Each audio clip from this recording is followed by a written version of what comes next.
Hi అండి. సపరేట్గా rice ఉడికించే పని లేకుండా ఫ్లేవర్ఫుల్గా టమాటా రైస్ అండి.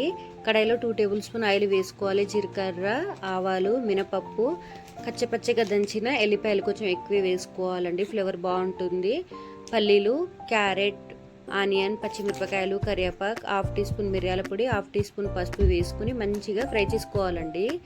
ఫ్రై అయ్యాక టమాటాలు మన కారం పొడి వేసుకుని ఫ్రై చేసుకోవాలన్నమాట. టమాటాలన్నీ ఫ్రై అయ్యాక నా 1/2 అవర్ బిఫోర్ నానబెట్టుకున్న రైస్ వేసుకుని ఫ్రై చేసుకోవాలండి ఆయిల్లో. ఫ్రై అయ్యాక 1 గ్లాస్ రైస్కి 2 గ్లాస్ వాటర్ వేసుకుంటే సరిపోతుందండి. సాల్ట్ వేసుకొని మూత పెట్టేసేయాలి. కొత్తిమీర కూడా వేసుకోవాలండి. అప్పుడే వేసేసుకొని మనం స్టవ్ ఆఫ్ చేసేసి హై ఫ్లేమ్లో ఉడికించాలండి. ఫస్ట్ 5 మినిట్స్, తర్వాత మనం సిమ్లో చేసేసి మనం దమ్ముకిస్తే అప్పటికి మనకి రైస్ పొడి పొడి లాడుతూ చాలా బాగుంటుందండి.